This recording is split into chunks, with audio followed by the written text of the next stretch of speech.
Kisah ini jarang sekali dibahas, tetapi penuh dengan makna mendalam.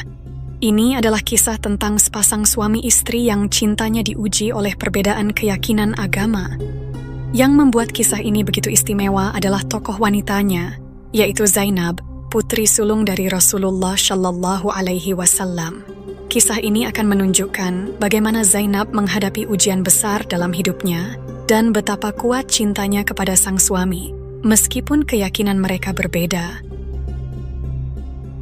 Zainab adalah anak pertama dari pernikahan Nabi Muhammad Shallallahu Alaihi Wasallam dengan Siti Khadijah, seorang wanita mulia yang dikenal karena kebijaksanaan dan kasih sayangnya. Sebagai putri sulung, Zainab tumbuh menjadi wanita yang sabar, mandiri, dan penuh cinta kasih. Sejak kecil, ia terbiasa membantu ibunya mengurus rumah tangga dan merawat adik-adiknya. Tanggung jawab yang diembannya membuat Zainab tumbuh menjadi wanita yang mandiri dan penuh kasih sayang. Dalam sejarah Islam, kisah cinta Fatimah dan Ali bin Abi Thalib adalah salah satu yang paling menginspirasi. Namun kisah cinta Zainab tak kalah menarik dan penuh makna untuk kita simak. Zainab menikah dengan Abul Ash bin Robi, seorang pria Quraisy yang berasal dari keluarga terhormat. Pada hari pernikahan Zainab, ibunya, Khadijah, memberikan sebuah kalung sebagai simbol kasih sayang yang mendalam. Kalung itu kemudian disimpan dengan penuh kenangan oleh Zainab. Pernikahan Zainab dengan Abul Ash bin Robi terjadi sebelum ayahnya, Nabi Muhammad Shallallahu Alaihi Wasallam, menerima wahyu. Di awal pernikahan, rumah tangga mereka sangat harmonis dan penuh kebahagiaan. Seiring berjalannya waktu, cinta Zainab terhadap suaminya semakin dalam, dan Abul Ash pun semakin perhatian dan penyayang terhadap istrinya. Namun, semuanya berubah ketika wahyu pertama turun kepada Nabi Shallallahu Alaihi Wasallam. Zainab, yang selalu setia kepada ayahnya dan Allah Subhanahu wa Ta'ala, tidak ragu untuk memeluk agama Islam. Keputusan itu ia ambil dengan sepenuh hati. Sebagai wujud ketaatannya pada Allah, sayangnya, keputusan Zainab untuk memeluk Islam tidak diikuti oleh suaminya. Abul Ash, meskipun sangat mencintai Zainab, tetap memilih untuk mengikuti keyakinan nenek moyangnya. Beberapa orang Quraisy pun mulai mempengaruhi Abul Ash agar tidak mengikuti langkah Zainab dan tetap bertahan dalam agama mereka. Bahkan, orang-orang Quraisy pun mulai menghasut Abul Ash untuk menceraikan Zainab dan mencari istri yang lain. Meskipun begitu, Abul Ash tetap teguh pada cintanya kepada Zainab. Ia tak rela meninggalkan Zainab hanya karena perbedaan keyakinan, meskipun ia sendiri belum siap untuk memeluk Islam dan menerima dakwah dari mertuanya, Nabi Muhammad Shallallahu Alaihi Wasallam.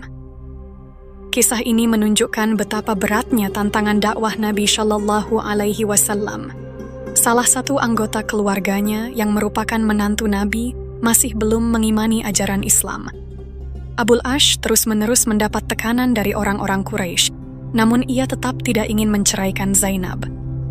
Sementara itu, Zainab pun tetap teguh memeluk Islam meskipun suaminya belum bergabung dengan keyakinan yang sama. Pada saat itu belum ada larangan dalam Islam mengenai pernikahan antara pasangan yang berbeda agama. Meskipun mereka berbeda keyakinan, Zainab dan Abul Ash tetap tinggal bersama di Mekah.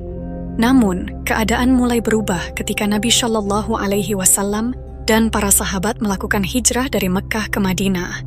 Meskipun Zainab dan Abul Ash tetap tinggal di Mekah, keadaan semakin memanas ketika Perang Badar terjadi. Perang ini menjadi salah satu pertempuran paling terkenal dalam sejarah Islam, di mana pasukan Muslim yang dipimpin oleh Nabi Muhammad Shallallahu Alaihi Wasallam berhadapan dengan pasukan Quraisy yang terdiri dari kaum kafir. Pada saat itu, Abul Ash ibn Robi berada di pihak Quraisy, bertempur melawan pasukan mertuanya sendiri. Perang ini tentu saja menjadi konflik batin yang berat bagi Abul Ash. Meski demikian, perang tetap berlangsung, dan akhirnya pasukan Muslim yang dipimpin oleh Nabi Muhammad Shallallahu Alaihi Wasallam berhasil meraih kemenangan dalam Perang Badar. Kabar kemenangan pasukan Muslim dalam Perang Badar tentu saja membuat Zainab sangat gembira, karena ayahnya, Nabi Muhammad Shallallahu Alaihi Wasallam bersama para sahabatnya berhasil mengalahkan kaum musyrikin. Namun, kebahagiaan itu berubah ketika Zainab mendengar kabar bahwa suaminya, Abul Ash bin Robi, tertangkap dan ditawan oleh pasukan Muslim. Abul Ash dijebloskan ke penjara di Yastrib. Mendengar hal ini, Zainab sangat terkejut dan sedih. Namun dia tidak tinggal diam. Dengan penuh keberanian, Zainab memutuskan untuk menebus suaminya. Ia mengumpulkan sejumlah harta untuk membayar tebusan agar Abul Ash bisa dibebaskan. Sementara itu, keluarga besar Abul Ash yang terkenal kaya raya sebenarnya sudah berencana untuk menebusnya sejak awal. Namun, Zainab bersikeras agar hanya dialah yang menebus suaminya dengan hartanya sendiri. Keesokan harinya, saudara laki-laki Abul Ash yang bernama Amr bin Robi diutus untuk pergi ke Yastrib, tempat Abul Ash ditawan oleh kaum muslimin. Sesampainya di sana, Amr bertemu dengan Nabi Muhammad SAW. Amr kemudian menyerahkan sebuah kalung kepada Rasulullah SAW. Ketika melihat kalung itu, Rasulullah langsung mengenalinya sebagai kalung yang pernah diberikan oleh Khadijah, istri beliau dan ibu dari Zainab. Amr berkata, "Wahai Muhammad, Zainab mengutusku untuk membawa kalung ini sebagai tebusan agar suaminya bisa dibebaskan." Rasulullah SAW kemudian membawa kalung itu kepada para sahabat dan bertanya, "Apakah kalian bersedia membebaskan Abul Ash bin Robi demi putriku Zainab?" Tanpa mengambil kalung ini sebagai tebusannya, para sahabat pun sepakat untuk membebaskan Abul Ash. Namun dengan satu syarat, setelah Abul Ash dibebaskan, ia harus mengembalikan Zainab kepada ayahnya Nabi Muhammad SAW. Dengan hati yang berat, Abul Ash bin Robi akhirnya menyetujui kesepakatan itu. Ia merasa mungkin inilah saatnya untuk berpisah dengan istrinya.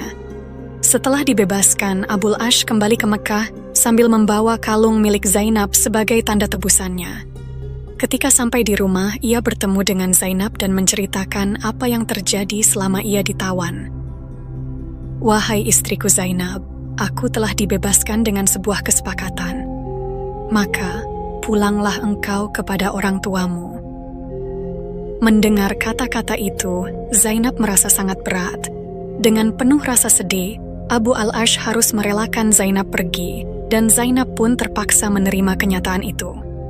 Di dalam hatinya, Zainab juga merasa sangat berat untuk berpisah dengan suaminya yang sangat ia cintai. Kali ini, mereka tidak hanya terpisah karena perbedaan agama, tetapi mereka benar-benar harus berpisah karena keadaan yang memisahkan mereka. Hati Abu al-Ash semakin berat ketika ia menyadari bahwa Zainab sedang mengandung calon buah hati mereka. Perasaan sedih dan perih pun semakin mendalam karena harus berpisah dengan istrinya yang sedang hamil. Keesokan harinya, Abu al-Ash mengutus saudaranya Kinanah bin Robi untuk mengantarkan Zainab ke perbatasan kota. Di sana, telah menunggu sahabat Nabi, Zaid bin Haritsah, beserta teman-temannya yang akan menjemput Zainab. Sebelum berangkat, Abu al-Ash berkata kepada saudaranya, "Wahai saudaraku, engkau pasti tahu betapa besar kedudukan Zainab dalam hatiku. Aku tidak sanggup membiarkannya pergi sendirian. Maka, tolong antarkan dia hingga ke perbatasan kota, karena di sana akan ada 2 utusan dari Muhammad yang akan menjemputnya. Wahai saudaraku, perlakukanlah Zainab dengan lembut selama perjalanan ini. Jaga dia dengan baik, seperti engkau menjaga wanita-wanita yang terhormat, dan lindungilah dia dengan segala yang ada padamu, bahkan hingga anak panah terakhirmu." Setelah itu keduanya berangkat, menunggangi unta untuk menuju perbatasan kota. Namun perjalanan mereka tidaklah berjalan lancar. Di tengah perjalanan mereka dihadang oleh beberapa orang yang berusaha menghalangi jalan mereka. Ketegangan pun meningkat, hingga terjadilah perkelahian sengit. Dalam kekacauan itu, salah seorang yang menghadang mereka dengan kejam menusuk perut unta yang sedang ditunggangi Zainab. Akibatnya, Zainab terjatuh dari punggung unta dan terluka, mengeluarkan darah akibat kecelakaan tersebut. Setelah kejadian tersebut, Zainab dengan penuh kesedihan harus merelakan janin yang ada dalam kandungannya. Ia mengalami keguguran akibat kecelakaan tersebut, namun ia menerima semuanya dengan ikhlas. Meskipun begitu, mereka akhirnya berhasil melewati hambatan itu dan tiba di perbatasan kota. Di sana, Kinanah bin Robi segera menyerahkan Zainab kepada Zaid bin Haritsah yang akan mengantarnya kembali ke Madinah. Akhirnya, Zainab pun bertemu kembali dengan ayahanda tercinta Nabi Muhammad sallallahu alaihi wasallam. Waktu terus berlalu, hari berganti minggu, minggu berganti bulan, dan bulan berganti tahun. Abu al-Ash bin Robi semakin merasa kesepian. Rindu kepada Zainab yang sudah lama tak ia jumpai membuatnya semakin murung. Sejak perpisahan itu, ia merasa kehilangan dan hampa. Di sisi lain, Zainab pun merasakan hal yang sama. Ia merasa bahwa kesempatan untuk bersatu kembali dengan Abu al-Ash semakin tipis.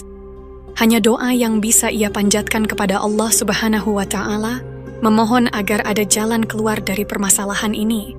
Tak terasa, 6 tahun telah berlalu sejak mereka berpisah. Suatu hari, Abu al-Ash ibn Robi bersama kafilah dagangnya sedang dalam perjalanan menuju negeri Syam untuk berdagang. Setelah selesai berbisnis di sana, mereka memulai perjalanan pulang ke Mekah. Namun, di tengah perjalanan, pasukan Muslim berhasil menghadang mereka. Seluruh harta yang dibawa Abu al-Ash dirampas, namun untungnya mereka tidak melukai atau membunuhnya. Mereka hanya mengambil barang-barang yang dibawa dan membiarkan Abu al-Ash serta kafilahnya melanjutkan perjalanan tanpa membawa apa-apa. Dengan penuh kebingungan, akhirnya Abu al-Ash berencana pulang ke Mekah tanpa membawa sebarang hasil. Namun, masalahnya bukan hanya tentang kehilangan harta pribadinya, tetapi juga harta dagangan milik orang-orang Mekah yang ia titipkan. Ia terjebak dalam dilema besar, karena ia tidak tahu bagaimana cara menjelaskan kepada pemilik barang-barang itu bahwa barang-barang tersebut telah hilang. Ia khawatir, jika orang-orang Mekah tahu, mereka akan sangat marah dan kehilangan kepercayaan kepadanya. Dengan perasaan takut dan bingung, Abu al-Ash pun merasa cemas untuk kembali ke kota Mekah. Karena peristiwa perampokan tersebut, Abu al-Ash merasa terdesak untuk mendapatkan kembali harta yang telah dirampas. Ia pun berpikir keras, mencari cara untuk mendapatkan barang-barangnya. Dalam kebingungannya, Abu al-Ash teringat akan Zainab. Mungkin, jika ia bisa menemui Zainab, ia akan mendapatkan bantuan untuk mengambil kembali hartanya yang dirampas. Akhirnya, pada suatu malam, Abu al-Ash memutuskan untuk menyusup ke wilayah kaum muslimin dengan hati-hati. Ia menyamar agar tidak ada yang mengetahui identitasnya sebagai bagian dari kelompok musyrikin. Jika sampai ketahuan, bisa saja ia ditangkap dan dipenjara seperti yang terjadi setelah Perang Badar. Dengan langkah hati-hati, ia berusaha agar tak ada seorang pun yang mencurigai keberadaannya. Singkat cerita, dalam penyamarannya Abu al-Ash berhasil bertemu dengan Zainab. Ia langsung menceritakan tujuannya dan memohon perlindungan kepadanya, berharap agar harta yang dirampok bisa dikembalikan, terutama karena sebagian dari harta tersebut merupakan titipan orang lain. Zainab, yang masih menyimpan cinta besar kepada Abu al-Ash, segera bersedia untuk melindunginya. Tanpa ragu, ia mencari cara untuk mendapatkan kembali barang yang dirampok dari tangan kaum muslimin. Namun, tak lama setelah itu, penyamaran Abu al-Ash diketahui oleh orang-orang di sekitar mereka. Kaum muslimin pun segera berkerumun dan bersiap-siap untuk menangkapnya. Melihat situasi ini, Zainab dengan tegas berkata kepada mereka, "Wahai orang-orang, Abu al-Ash bin Robi berada di bawah perlindunganku." Mendengar ucapan Zainab, Nabi Shallallahu Alaihi Wasallam datang dan bertanya kepada kerumunan, "Wahai orang-orang, apakah kalian tidak mendengar apa yang saya dengar? Sesungguhnya serendah-rendahnya seorang muslim, mereka tetap dapat memberikan perlindungan." Mendengar sabda Nabi Shallallahu Alaihi Wasallam, para kaum muslimin akhirnya membatalkan niat mereka untuk menangkap Abu al-Ash. Rasulullah kemudian mendekati Zainab dan Abu al-Ash. Zainab menjelaskan, "Wahai ayahku, jika Abu al-Ash dianggap keluarga dekat, dia adalah putra paman. Dan jika dianggap jauh, ia adalah ayah dari anakku. Oleh karena itu, aku melindunginya." Rasulullah kemudian memberi pesan kepada Zainab, "Wahai putriku, muliakanlah tempatnya, tetapi jangan sampai dia menyentuhmu. karena selama dia masih musyrik, engkau tidak halal baginya. Meski demikian, Rasulullah bisa melihat raut wajah putrinya yang masih menunjukkan kesetiaan pada Abul Ash, yang dulu ditinggalkan karena memeluk agama Islam. Zainab dan Abu al-Ash akhirnya menceritakan kepada Rasulullah maksud kedatangan Abu al-Ash ke kalangan kaum muslimin. Mendengar penjelasan itu, Rasulullah memerintahkan agar harta milik Abu al-Ash yang sebelumnya dirampas segera dikembalikan. Harta tersebut dibawa ke hadapan Rasulullah, dan salah seorang dari kelompok yang merampas harta itu bertanya kepada Abu al-Ash, "Wahai Abu al-Ash, maukah engkau masuk Islam dan mengambil kembali harta ini? Sebab semua harta ini milik orang-orang musyrik." Namun Abu al-Ash dengan tegas menjawab, "Sungguh buruk awal Islamku jika aku mengkhianati amanah harta yang telah dipercayakan kepadaku." Ternyata tawaran itu bermaksud jika Abu al-Ash bersyahadat, maka ia bisa mengambil harta tersebut tanpa perlu kembali ke Mekah untuk mengembalikannya. Harta itu memang sebagian milik orang-orang musyrik di Mekah. Namun, Abu al-Ash tetap memilih untuk tidak menerima tawaran itu. Ia menegaskan bahwa ia ingin tetap menjaga amanah dan mengembalikan harta tersebut kepada pemiliknya, tanpa harus mengubah keyakinannya dengan cara yang seperti itu. Setelah itu, orang-orang yang merampas harta Abu al-Ash pun akhirnya mengembalikan semua hartanya sesuai dengan perintah Rasulullah Shallallahu Alaihi Wasallam. Begitu harta tersebut kembali berada di tangan Abu al-Ash, ia langsung memulai perjalanannya pulang ke kota Mekah. Setibanya di Mekah, Abu al-Ash segera membagikan kembali semua harta titipan dagang tersebut kepada pemiliknya masing-masing. Setelah semua harta kembali ke tangan pemiliknya, Abu al-Ash berdiri dan memanggil orang-orang Quraisy. Dengan tegas ia berkata, "Wahai orang-orang Quraisy, adakah harta kalian yang masih ada padaku?" Mereka pun menjawab, "Tidak ada, wahai Abu al-Ash. Semua harta dagang telah kami terima dengan utuh. Kami telah melihat kamu sebagai orang yang jujur dan mulia." Lalu Abu al-Ash ibn Rabi melanjutkan dan berkata dengan suara lantang, "Aku bersaksi bahwa tiada Tuhan selain Allah dan aku bersaksi bahwa Muhammad adalah Rasul-Nya. Demi Allah, tidak ada yang menghalangiku untuk memeluk Islam setelah aku menyelesaikan urusanku dengan kalian." Setelah 6 tahun berpisah, Zainab dan Abu al-Ash ibn Rabi akhirnya dipertemukan kembali sebagai pasangan suami istri yang utuh, kali ini dengan satu iman yang sama. Namun, kebahagiaan mereka tidak bertahan lama. Hanya setahun setelah mereka bersatu kembali, Allah Subhanahu wa Ta'ala menakdirkan Zainab untuk wafat lebih dulu pada tahun 8 Hijriah. Kehilangan ini begitu berat bagi Abu al-Ash dan juga bagi Rasulullah Shallallahu Alaihi Wasallam. Bahkan, Rasulullah sendiri turun ke liang lahat untuk memakamkan putrinya yang tercinta. Zainab wafat meninggalkan kisah cinta yang mendalam dan kenangan manis, serta menjadi simbol kesetiaan seorang istri kepada suaminya. Abu al-Ash ibn Rabi berusaha untuk menerima takdir ini dengan ikhlas.